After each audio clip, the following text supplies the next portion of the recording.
एक समय की बात है जब बुद्ध मरवन में अपना समय व्यतीत कर रहे थे। इस समय तक बुद्ध की प्रसिद्धि दूर दूर तक फैल चुकी थी। बहुत दूर दूर से लोग अपनी चिंताओं और परेशानियों का समाधान खोजने के लिए बुद्ध के पास आते थे। ऐसे ही एक दिन जब बुद्धा मरवन में अपने शिष्यों को प्रवचन दे रहे थे तो एक अधेड़ उम्र का व्यक्ति अपने 20-21 वर्ष के पुत्र को अपने साथ लिए बुद्ध की तरफ चला आ रहा था। जब वह प्रवचन स्थल के पास पहुंच गए तो बुद्ध ने एक नजर उन पर डाली और इशारे से बैठने के लिए कहा। जब प्रवचन समाप्त हो गया और सभी लोग वहां से चले गए तो बुद्ध ने उस व्यक्ति को अपने पास बुलाया और बैठने के लिए कहा। वहां चारों तरफ हरियाली छाई हुई थी। मौसम बहुत सुहाना था और तरह तरह के पक्षियों की आवाजें गूंज रही थीं। ऐसा नजारा देखकर उस व्यक्ति को अंदर से असीम शांति महसूस हो रही थी। इसके बाद बुद्ध ने उस व्यक्ति से आने का कारण पूछा तो इस पर व्यक्ति ने कहा, हे महात्मा, मैं 2 दिन की लंबी यात्रा करके अपने पुत्र को आपसे मिलवाने लाया हूं। ये मेरा इकलौता पुत्र है और ये हर समय थका थका रहता है। ऐसा लगता है जैसे इसके अंदर कोई जान ही नहीं है, कोई प्राण ही नहीं है। इसका स्वभाव भी काफी चिड़चिड़ा हो गया है। अगर हम इससे कुछ भी कहते हैं तो यह हमारी छोटी छोटी बातों पर गुस्सा हो जाता है। इसके देखने की क्षमता भी उम्र से पहले ही कमजोर हो गई है और इसके बाल भी सफेद पड़ने लगे हैं। इतनी कम उम्र में इतनी बड़ी उम्र का लगना मुझे तो कुछ समझ में नहीं आ रहा है। मैं क्या करूं? मैं अपने पुत्र के स्वास्थ्य को लेकर बहुत चिंतित हूं। जब मैं अपने पुत्र को वैद्य जी के पास लेकर गया तो उन्होंने कुछ औषधि दी और कहा कि अपने पुत्र को तनाव कम लेने के लिए कहो। वो अपने दिमाग में बहुत अधिक तनाव लेता है, इसलिए उसकी ऐसी हालत हो गई है। लेकिन मुझे उनको बहुत समझाने के बाद भी तनाव का मतलब समझ नहीं आया। मुझे नहीं पता कि तनाव होता क्या है, ये किन कारणों से आता है और उसे कैसे अपने पुत्र के दिमाग से निकालूं। लेकिन मुझे सबसे पहले तो ये समझना है कि तनाव होता क्या है। इसीलिए तथागत मैं आपके पास आया हूं। कृपया आप मेरी समस्या का समाधान कीजिए। ये सुन बुद्ध उसके पुत्र को बड़े ध्यान से देखते हैं, उसके चेहरे को देखते हैं, उसकी आंखों को देखते हैं और फिर उसके हाथों की नब्ज को भी देखते हैं। ये सारी विधि करने के पश्चात बुद्ध उस व्यक्ति से कहते हैं, तनाव लेना तो कोई नहीं चाहता है, लेकिन फिर भी यह तनाव लोगों के दिमाग को दीमक की तरह पकड़ लेता है और व्यक्ति समझ भी नहीं पाता कि वह तनाव में जी रहा है। लेकिन अगर व्यक्ति तनाव के कारणों को अच्छे से समझ लेता है और तनाव के बारे में कोई ऐसा पैमाना बना लेता है जिससे वह जान सकें कि वह कितने तनाव में है, तो वह इस समस्या का समाधान भी खोज सकता है। सबसे पहले तो तुम ये समझो कि तनाव होता क्या है। जब भी कोई व्यक्ति कोई काम कर रहा होता है लेकिन उसका मन कहीं दूर भटक रहा होता है, कल्पनाओं में होता है, तो उसके शरीर और मन के बीच एक दूरी पैदा हो जाती है। यह दूरी जितनी अधिक होगी, व्यक्ति उतनी ही ज्यादा बेहोशी की अवस्था में होता है और शरीर व मन के बीच की इसी दूरी, इसी खिंचाव को तनाव कहा जाता है। आखिर कोई पसंदीदा खेल खेलने के बाद व्यक्ति चुस्ती और प्रसन्नता से क्यों भर जाता है, जबकि उसने तो अपने शरीर को थकाया है। लेकिन समझने वाली बात यह है कि खेलते समय मन और शरीर एक साथ पूरी तरह से उस खेल में केंद्रित होते हैं, जिससे शरीर और मन के बीच दूरी पैदा नहीं होती और कोई तनाव पैदा नहीं होता है। और अगर दिमाग में कोई तनाव था भी तो वो भी दूर हो जाता है।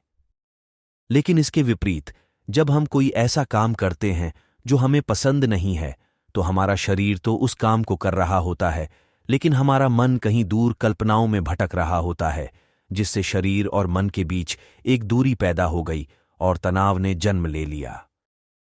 इसीलिए व्यक्ति को एक समय पर सिर्फ एक ही काम करना चाहिए और अपने तन और मन की सारी शक्ति उसी एक काम पर लगा देनी चाहिए, जिससे व्यक्ति के अंदर तनाव पैदा ही ना हो। इसके बाद बुद्ध ने कहा, तनाव पैदा होने के मुख्य 8 कारण होते हैं और जिसने इन कारणों को समझ लिया वो जीवन भर तनाव मुक्त रह सकता है। मुख्य कारणों में सबसे पहला कारण है अति महत्वाकांक्षी होना। महत्वाकांक्षी होना अच्छी बात है, लेकिन क्या कभी आपने इस बात पर ध्यान दिया है कि इंसान के लक्ष्य कभी पूरी ही नहीं होते? उसका एक लक्ष्य पूरा हुआ नहीं कि वह दूसरे की तरफ भागने लगता है। दूसरा पूरा हुआ तो तीसरे की तरफ और इस तरीके से वो अपने लक्ष्यों को पाने के लिए जिंदगी भर गोल गोल घूमता रहता है। इसीलिए जो व्यक्ति अति महत्वाकांक्षी होता है, जिसने बड़े बड़े लक्ष्य बनाए होते हैं, वह वर्तमान में कभी रह ही नहीं पाता। उसका मन सदैव भविष्य की योजनाएं बनाने में ही व्यस्त रहता है। उसका शरीर तो वर्तमान में रहता है, लेकिन भविष्य में ही रहता है, जिससे मन और शरीर के बीच दूरी पैदा हो जाती है और वह तनाव भरी जिंदगी जीने लगता है। बुद्ध के मुंह से यह बात सुन उस लड़के ने कहा, बुद्ध, तो फिर इसका मतलब है कि हमें लक्ष्य नहीं बनानी चाहिए, क्योंकि लक्ष्य बनाना भी तो महत्वाकांक्षा ही है। इस पर बुद्ध ने कहा, जीवन में लक्ष्य बनाना कोई गलत बात नहीं है, लेकिन समस्या तब उत्पन्न होती है जब वो अपना पूरा ध्यान उस लक्ष्य से मिलने वाले परिणाम पर ही लगा देते हैं और उसके परिणाम की चिंता करते रहते हैं। व्यक्ति को वर्तमान में जीना आना चाहिए। आप लक्ष्य बनाइए और उस लक्ष्य की प्राप्ति के लिए कड़ी मेहनत करिए, लेकिन साथ ही साथ आपको इस बात का भी ज्ञान होना चाहिए कि आप अभी वर्तमान में जी रहे हैं और वर्तमान ही सत्य है। बुद्ध ने आगे कहा, तनाव का दूसरा सबसे बड़ा कारण है ईर्ष्या। जब व्यक्ति ईर्ष्या और जलन से भर जाता है तो उसका मन अंदर से सड़ने लगता है। ईर्ष्या एक आंतरिक घाव है। आंतरिक घाव यानी मन का घाव व्यक्ति के शरीर का घाव तो भर सकता है, लेकिन मन का घाव कभी नहीं भर सकता। इसीलिए व्यक्ति को दूसरे की खुशी और तरक्की से कभी ईर्ष्या नहीं करनी चाहिए, क्योंकि तनाव का कारण है। इसके बाद बुद्ध ने तनाव का अगला कारण बताते हुए कहा कि आरुषिपूर्ण काम करने से भी मन में तनाव पैदा होता है। जो काम करना हमें पसंद ही नहीं है, जिसमें हमारी रुचि ही नहीं है, उस काम में हमारा मन लग ही नहीं पाएगा। हमारा शरीर तो वही बैठा रहेगा, लेकिन हमारा मन कल्पनाओं की उड़ान भरेगा, जिससे शरीर और मन के बीच दूरी पैदा हो जाती है और व्यक्ति तनावग्रस्त हो जाता है। इसीलिए इंसान को हमेशा अपनी रुचि के अनुसार ही कार्य करनी चाहिए। अगर व्यक्ति ने ये पता कर लिया कि उसे कौन सा काम करना पसंद है और वो उसी काम को अपने जीवन का लक्ष्य बना लेता है, तो फिर वो काम उसके लिए काम नहीं बल्कि खेल बन जाता है। फिर बुद्ध ने कहा, तनाव का चौथा कारण होता है किसी दूसरे से अच्छा रखना। बुद्ध ने उस व्यक्ति की ओर इशारा करते हुए कहा, एक पिता होने के नाते तुम्हारी अपने पुत्र से बहुत सी अपेक्षाएं होंगी कि तुम्हारा पुत्र एक बहुत ही कामयाब इंसान बने, तुम्हारा नाम रोशन करे, जैसा तुम चाहते हो उस तरह का जीवन जिए, तुम्हारी हर बात मानी। लेकिन क्या आज तक कभी किसी की सारी अपेक्षाएं पूरी हुई है? जब भी कोई व्यक्ति किसी दूसरे से कोई अपेक्षा रखने लगता है तो वो अनजाने में अपने लिए तनाव पैदा करने लगता है। जरा सोचो कि अगर तुम्हारा बेटा तुम्हारे अनुसार काम नहीं कर रहा और वो नहीं बन पा रहा जो तुम उसे बनाना चाहते हो, तो निश्चित रूप से तुम्हारे दिमाग को तनाव पकड़ लेगा। तुम तनाव से भरा जीवन जीना शुरू कर दोगे और इस तनाव के बस में आकर तुम ऐसा व्यवहार करोगे, ऐसी बातें करोगे कि तुम्हारा अपने पुत्र के साथ संबंध और भी खराब होता चला जाएगा।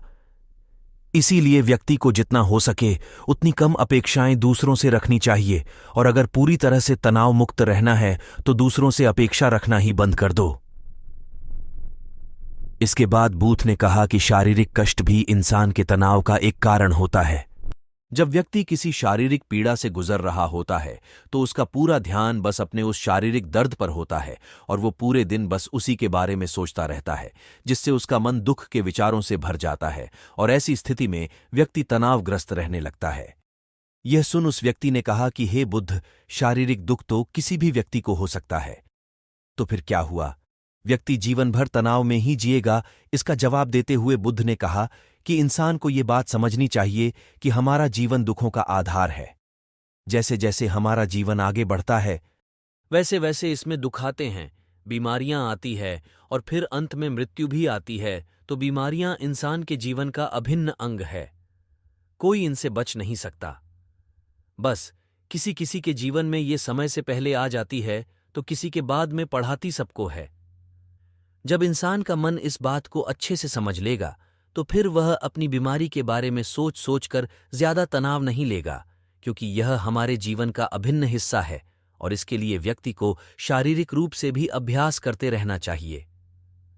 अपने जीवन में व्यायाम और स्वस्थ जीवन शैली को भी जगह देनी चाहिए, ताकि उसका शरीर लंबे समय तक निरोगी रहकर सही से काम कर सकें। तनाव का अगला कारण होता है अपनी योजनाओं को समझने के लिए समय न देना। कुछ लोगों के दिमाग में कोई विचार आया नहीं है कि वो बिना सोचे समझे उस पर काम करना शुरू कर देते हैं, और जब उस काम में उन्हें असफलता मिलती है तो वह तनाव से भर जाते हैं, क्योंकि उन्होंने उस काम को शुरू करने से पहले उसके बारे में पूरी जानकारी इकट्ठा नहीं की थी। इंसान को कोई भी काम शुरू करने से पहले उसके अच्छे और बुरे परिणामों के बारे में ठीक से सोच विचार कर लेना चाहिए। इंसान को इस बारे में भी सोच लेना चाहिए ना कि अगर ये योजना सफल नहीं हुई तो फिर इसके बाद मैं क्या करूंगा। इसलिए व्यक्ति को अपनी योजनाओं को ठीक से समझने के लिए पूरा समय देना चाहिए, ताकि बाद में उस योजना की वजह से तनाव पैदा ना हो। तनाव का 7वां सबसे बड़ा कारण होता है टाल मटोल करना, आज के काम को कल पर टालना। आप लोगों ने ये कहावत तो सुनी होगी कि आलसी इंसान के शरीर का सबसे बड़ा शत्रु है। इंसान आलस्य की वजह से आज के काम को कल के लिए टाल देता है, और फिर काम को टालना उसकी आदत बन जाती है। काम को कल पर टालने वाले व्यक्ति का काम कभी भी समय पर पूरा नहीं हो पाता, और अगर किसी तरह से पूरा हो भी जाता है तो वह उतना अच्छा नहीं हो पाता जितना अच्छा उसे किया जा सकता था, और फिर यह बात व्यक्ति के अंदर तनाव पैदा करती है। लेकिन काम को टालना या काम को एकदम अंत समय पर करना एक आदत है, इसीलिए व्यक्ति न चाहते हुए भी बार बार अपनी इस आदत का शिकार बन जाता है और काम को टालता रहता है, और फिर जब काम की समय सीमा पास आ जाती है तो वह तनाव से भरकर काम को पूरा करने का प्रयास करता है। इसीलिए तनाव मुक्त रहने के लिए व्यक्ति को काम को टालने की आदत छोड़नी पड़ेगी, और यह तभी संभव है जब व्यक्ति काम को समय से पहले खत्म करने का निश्चय करें। सबसे आखिरी और सबसे प्रमुख कारण जो तनाव का होता है वो है ज्यादा सोचना।